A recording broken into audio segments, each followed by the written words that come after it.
to get out of that situation and go back north down Sheridan Road to where the car source lot number 2 was.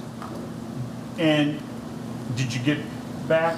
Were you able to go in a northerly direction? I wasn't. Describe what happens.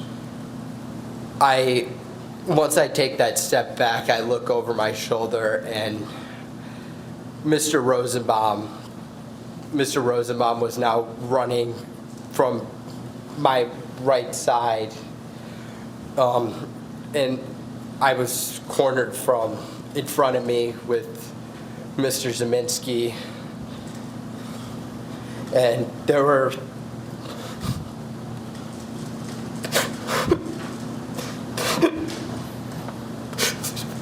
there were 3 people right there.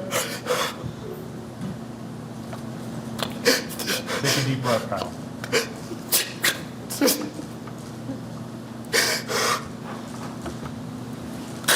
That's what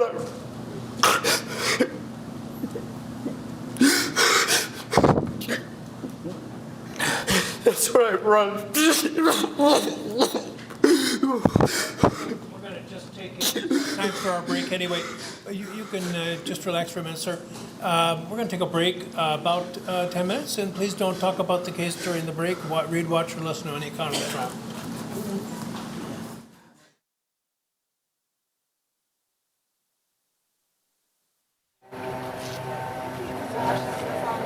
Okay, a break there with a disturbance of some sort in the courtroom. Let's go back. All right, Kyle Rittenhouse having some issues on the stand, coughing, and Judge Schrader asking for a break, just taking a short break to try to get him some water. And boy, that was dramatic. He was absolutely taking over. He seemed very comfortable, very confident. And then something occurred with Kyle Rittenhouse. Let's hold it here. They're just taking a small break. We're not getting any audio right now. Our audio has been cut momentarily while this is taking place, but you can see the visuals of the courtroom. Throughout this, Wendy Rittenhouse, Kyle Rittenhouse's mother, has been in the courtroom watching. Kim Benjamin is with us. Kim, trial attorney in Kansas City, Missouri. Your thoughts so far, Kyle Rittenhouse on the stand. How's he doing?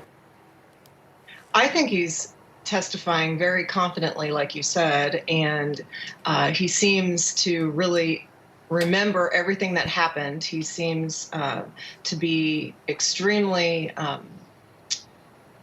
prepared for getting the timeline down, getting the story down. When he doesn't know something, he says he doesn't know it. What I saw at the end was that he was emotionally overwhelmed and that he was trying not to cry. So he was having a hard time catching his breath, and it seemed that he could not continue at that point, and the judge had to take a break so that he could gather himself because he was getting emotional. And then I can only imagine, based on the footage we saw, that he's looking at his mom sometimes, and she was getting emotional, and so they needed a break at that point. Yeah, it was dramatic how it turned so quickly. He obviously was having a lot of trouble with his composure. The judge stopping the proceedings and allowing for a break for him to compose himself. And we just saw his mother there, obviously also overcome with emotion. We're going to slip at a quick break here and come right back. And when we come back, we'll talk about what we've seen and get you back into the courtroom as they resume. Kyle Rittenhouse on the stand in his own defense here in Kenosha, Wisconsin. You're watching Court TV, your front row seat to justice. Stay with us.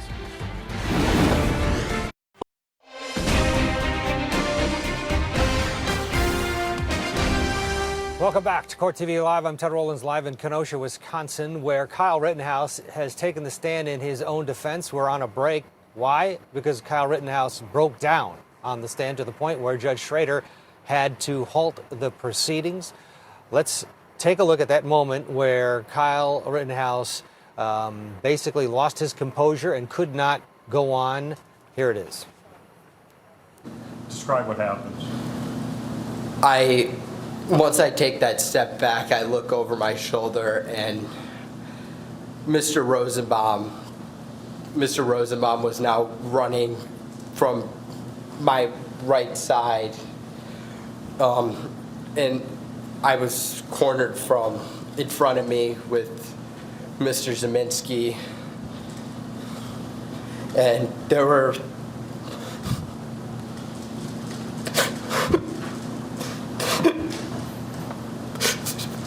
three people right there. Take a deep breath, Kyle.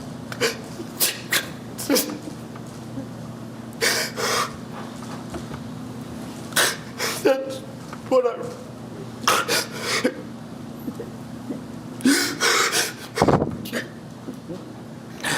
That's what I run. We're going to just take time for our break anyway. You can just relax for a minute, sir. We're going to take a break about 10 minutes, and please don't talk about the case during the break. Read, watch, or listen to any account of the trial.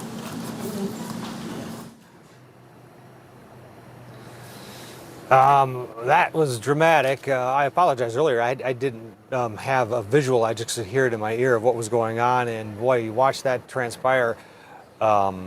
He really was having difficulty describing the moments leading up to the point where he took the life of Joseph Rosenbaum.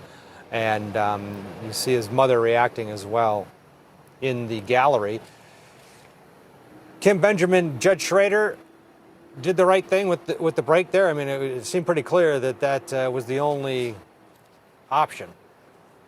Yeah, the judge clearly had no other choice, because the other option is to let the jury sit there and listen to this poor man crying. And I think they'd had a little bit of that already, where he was trying to tell the story of how he felt cornered and trapped, and he was overwhelmed with that experience. And so now that he's had a chance to gather his emotions, I think he'll probably be able to tell the story at this point. But yeah, the judge had no choice but to take a break. Let's talk about his testimony. Until that point, he was very composed, and at one point was talking about his interactions with Joseph Rosenbaum and seemed very in control. And to my point, I thought, oh boy, he's not showing any remorse at all, because he kind of took on this aggression when he was saying, yeah, Rosenbaum said this and this. And then, boom, a 180. I think he's coming across, and I love your opinion, as, yes, well rehearsed, but also coming from a point of, in his mind, honesty. Doesn't seem to be putting on a show, if you will. I agree with that assessment. I don't think he's putting on a show. He's very matter of fact, trying to get the facts out. And you can tell that he is doing his best to tell the story in a way that is understood by everyone who's listening, because he's going through a timeline, so to speak. And this happened here, and this happened here, and in these events. And it's building. I think you're not seeing what... And I disagree. I don't think there is an opportunity even to see remorse at this point, because we're not yet even talking about the encounter and the events that happened. And I think you are going to see from this emotional young man remorse that this turned into a death, rather than what he was trying to do, which was help these business owners. Yeah, I think we saw it right there at the end there. I mean, that's a complete change. Here is when he talked about the threats being made to him by Joseph Rosenbaum. Was there any friction between your group and protesters / rioters? No. The only type of stuff that happened was the person that attacked me first threatened to kill me twice. Okay. And the person who threatened to kill you, we now know, is Mr. Rosenbaum, correct? Yes. Before August 25th of 2020, had you ever seen him before? I did not. Had you ever done anything to upset him? No. Now, you said he threatened to kill you twice. Yes. Describe the first time. The first time was me and Ryan Balch were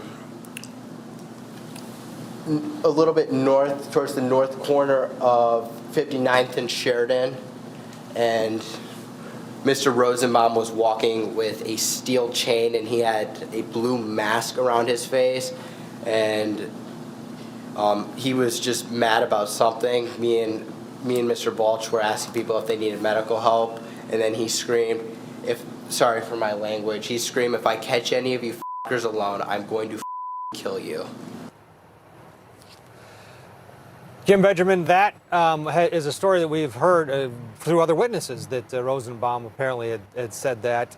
How would you assess Kyle Rittenhouse at that point recounting that for this jury, because it is a story they've heard before and now they're getting it right from the defendant? I think it supports the defense, and it supports the story that this young man was there to try to protect businesses, provide aid as he saw fit, and things escalated, and it wasn't him bringing the anger or the aggression to the situation. It was other people. It was really a terrible situation for all, that it turned as tragic as it did, but he's trying to explain how he found himself stuck in this unfortunate situation, and I think he's coming across quite credible. Mark Richards is the defense attorney conducting the direct examination of Kyle Rittenhouse. If you are Mark Richards right now during this break, this 10 minutes to reset, what are you telling your client, this young man who's having trouble? I'm absolutely going through him just like he did from the stand. He said, just take a deep breath, or he needs to breathe through it and calm down and focus on getting the story out. I think that's what got him so emotional, was that he was trying not to become emotional. And I think when you try to suppress your emotion, it can kind of blow up on you, so to speak. And so I think he's just talking to him about calm down, let's tell the story, you're doing great, and really trying to ease his anxiety and ease his emotions. I mean, this kid's got a lot on the line. He's young, he's clearly scared and wants to tell a story. He knows that everything he says, not just what he says, but how he says it, his demeanor, his behavior, is all being judged critically, not just by the jury, but by a lot of people. And he's doing his best with a lot of stress. He is an 18-year-old young man, and at the beginning of his testimony, he was talking about his being a medic. He was Mr. Medic, and one person came to him with a turned ankle, and he advised that individual see a doctor. At that point, it seemed like a young man trying to be an older person, and then it all changes, and now it's a young man who's a young 18-year-old boy, almost, you could say. Does that factor in? How does it help or hurt him? Does it humanize him in the grand scheme of things? Maybe create some empathy with some of these jurors. I think it's understandable that he went there with good intentions. He was trying to be helpful. Maybe he was overconfident in his skills. Thankfully, he wasn't trying to give a lot of medical attention. He was more trying to just help and say, you need more attention than I can give you, because he had first aid training, but he's not an EMT or a paramedic or anything like that. He's a nursing student at this point. And so sometimes young people in particular can be overconfident in their skills, and he's wanting to be helpful in any way he can. And then all of a sudden there is a huge turn of events where there's anger, aggression, and really some animosity surrounding him. And that's where he shows pretty much, like, to me, he comes across very credible. It's like all of a sudden he is a young boy, not knowing what to do, not knowing how to protect himself. And fear, I think, is taking over at that point, where there was no fear before. He seemed to be very confident.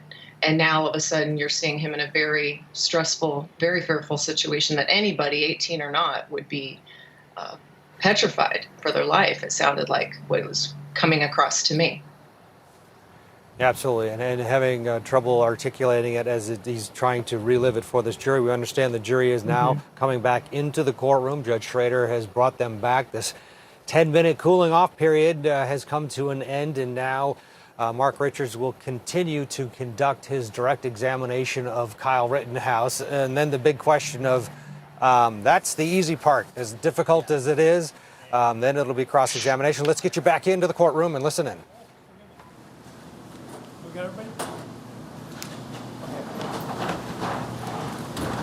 Start over. You were testifying about coming into contact with Mr. Rosenbaum, Yes. and you saw Mr. Rosenbaum. What happened?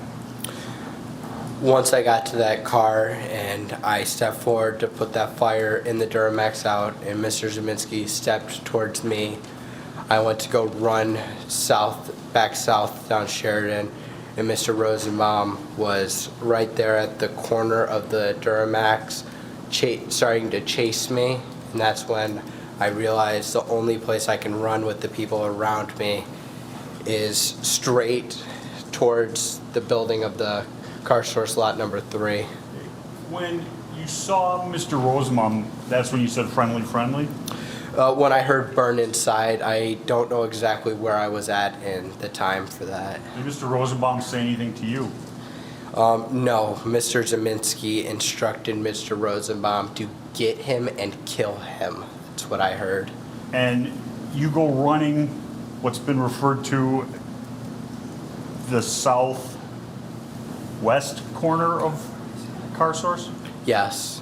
And as you're running in that direction, describe being chased. What was happening? As I'm running in that southwest direction, Mr. Rosenbaum throws, at the time, I know it's a bag now, but when he threw it at me, with the light, it looked silver and it looked like the chain when he threw it at me. And then I continue, I turn around for about a second while continuing to run, and I point my gun at Mr. Rosenbaum. Does that stop him from chasing you? It does not. Okay. After you turn around and you had your hands up kind of in a low ready position, Yes. and you see Mr. Rosenbaum coming at you, Yes. and what do you do then? After he throws the bag and he continues to run, he's gaining speed on me. A gunshot is fired from behind me, directly behind me, and I take a few steps, and that's when I turn around.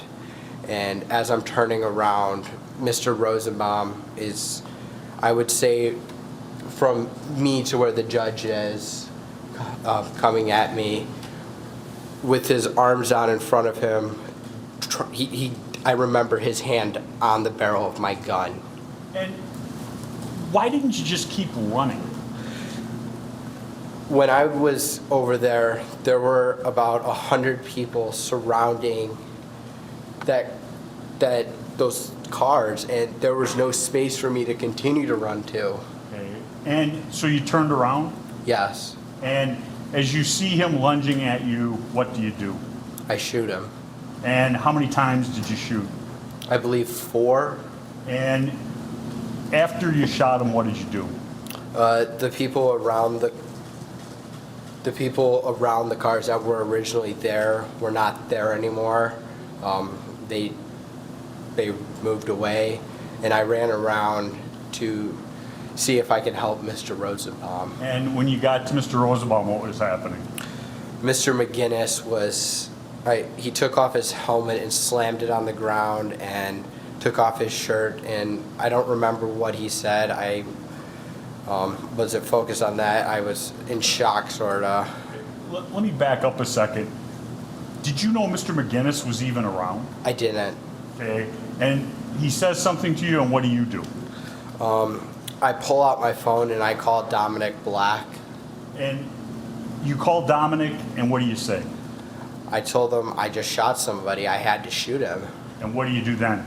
I now know it to be Kelly Zeminski, Joshua Zeminski, and I don't know the other people were screaming, "Get his ass, get his ass, get him, get him, get him." And based upon that, did you feel as though you were safe to stay where you were at? I thought the safest option would be to go north down Sheridan to turn myself into the law enforcement down there. And as you head down Sheridan Road, describe what's going on. As I'm running, at first I'm in the sidewalk, and Mr. Lukowski, Jason Lukowski, is in the sidewalk, and I stop to talk to Mr. Lukowski for a brief second. I remember telling him that I just shot somebody and I need help to get to the police because the crowd, there was a mob was chasing me. And did Mr. Lukowski offer you any help? I don't remember. Okay, what do you do then? I continued to run after hearing people were saying cranium him, get him, kill him. People were screaming, and I just was trying to get to the police running down Sheridan Road. And you say I'm trying to get to the police. Why were you trying to get to the police? So I didn't do anything wrong. I defended myself. Did you feel as though there was safety where the police were? Yes. And as you head down Sheridan Road, what's the next thing you remember? The next thing I remember is Anthony Huber striking me in the head with a skateboard. Okay. As you sit here today, do you remember talking to Gage Grosskreutz? Yeah, sorta, a little bit. I didn't know it was Gage Grosskreutz when he came up to me, but sorta. Okay. And when this individual runs up to you and gets how close? I would say within a foot. Did you shoot him? I did not. Did you point your gun at him? I did not. Why not? I didn't see him as a threat to my safety or life. Okay. Was he armed at that time? Not that I noticed. Okay. And you continue running in a northerly direction down Sheridan Road? Correct. And as you're running in that direction, you said the next thing you remember is Anthony Huber. Yes. Describe that. Anthony Huber, what I remember is running past Anthony Huber, and as I'm running past Mr. Huber, he's holding a skateboard like a baseball bat, and he swings it down, and I block it with my arm, trying to prevent it from hitting me, but it still hits me in the neck. And as I block it, it goes flying somewhere off in the distance. And do you stop then? No. What do you do next? I keep running down Sheridan Road towards the police line. Then what happens? I get lightheaded, I almost pass out, and I stumble and hit the ground. Okay. Before you hit the ground, how many times were you struck? I believe twice. Okay. Do you remember anything about the other one? I remember the first one being a rock. I don't remember who did it, but I remember like the bumpiness of like a concrete rock hitting me in the back of the head. Okay. Now, after being struck with Mr. Huber's skateboard, you end up on the ground. Yes. You're on the ground. What's the first thing you remember?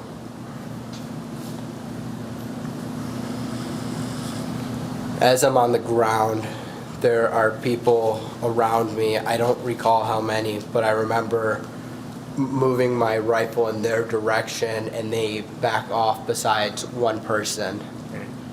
When you noticed people by you, you said you moved your rifle in their direction. Yes. Did that individual keep coming? The last person did. Okay. The people that stopped, what did you do to them? Nothing. Okay. And you're saying the last person in that group continued to come at you? Yes. And describe what happened. The last person, I don't know his name. I don't think he was ever identified. Jumps at me he was wearing boots, I believe, and as he's running at me and jumping, as his boot is making contact with my face, I fired 2 shots at him. Why did you shoot at him? I thought if I were to be knocked out, or he would have stomped my face in if I didn't fire. As a result of being kicked in the face, what happens? Mr. Huber, immediately after I'm kicked in the face, runs up as I'm sitting up to try to get up and get to the police. I'm on my back, and Mr. Huber runs up. As I'm getting up, he strikes me in the neck with his skateboard a second time. Then what happened? He grabs my gun, and I can feel it pulling away from me, and I can feel the strap starting to come off my body. And what do you do then? I fire one shot. And after you fire, striking, we now know Mr. Huber, what do you do? I lower my weapon, and I see Mr. Grosskreutz with his hands up, and as I'm lowering my weapon, I look down, and then Mr. Grosskreutz, he lunges at me with his pistol pointed directly at my head. Now, you heard Mr. Grosskreuz's testimony about re-racking. Yes, Did you re-rack your weapon? I did not. Could I have the exhibit, please? Make sure to see if you would.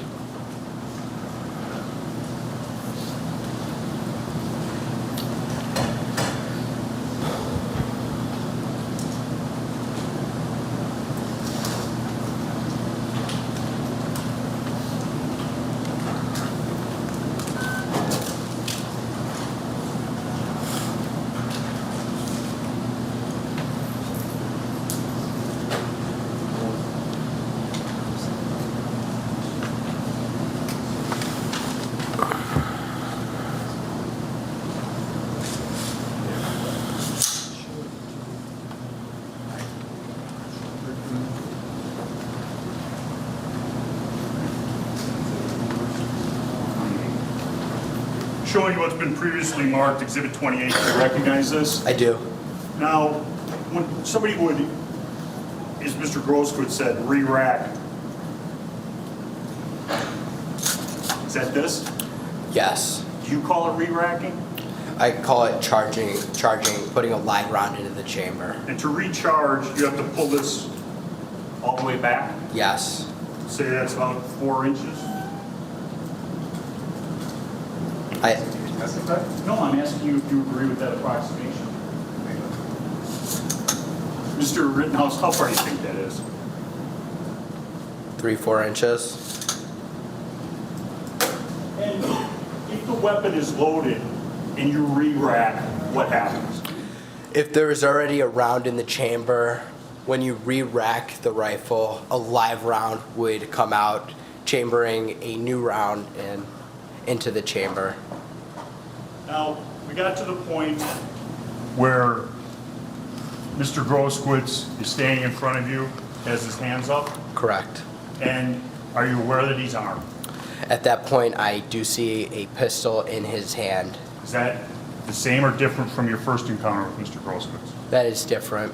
And he is standing, you said, how close to you? What I remember is our feet were touching, what it seemed like. Okay. And you do what? My rifle is down, his hands are up, his pistol is in his hand, and then Mr. Grosskreutz looks at me, and that's when Mr. Grosskreutz brings his arm down like this, like his arm is like that with me on the ground, and his pistol is pointed at me, and that's when I shoot him How many times did you shoot him? once. And after you shoot Mr. Grosskreutz, do you know where you shot him? No. What happens after you shoot him? He's no longer a threat to me. There's only one person in front of me, and his hands are up. I briefly point my rifle at him, and I get onto one knee, getting up, and he backs up with his hands up, and I don't shoot him. Did you notice anybody to your sides? To my left, there was a gentleman with a pipe, and to my right, I believe it was a fence post. I don't know what it was, but it was a large object. Once you're to your feet, what do you do? I start walking towards the police line to turn myself into the police. Describe, where is the police line? Is it still in the same place? It moved up a little bit. I was down in the road about approximately right here. I'd say over here somewhere in this area. I don't remember exactly, but the police line was right here. I could see the flashing lights as I was trying to get to the police before. Okay, and as you go towards the police line, describe what happens. I run and walk. I put my hands up, and as I'm walking towards the police, I can't really hear anything. My vision is very narrow. I can only see directly in front of me. I see the flashing lights. I remember I occasionally tried to move my rifle behind me to put it behind me so the police didn't see me as a threat when I tried to turn myself in. I continue to walk, and then I walk towards the window of the sedan, the police cruiser sedan, I don't know what they're called. And I tell the officer, I just shot somebody. And the officer said,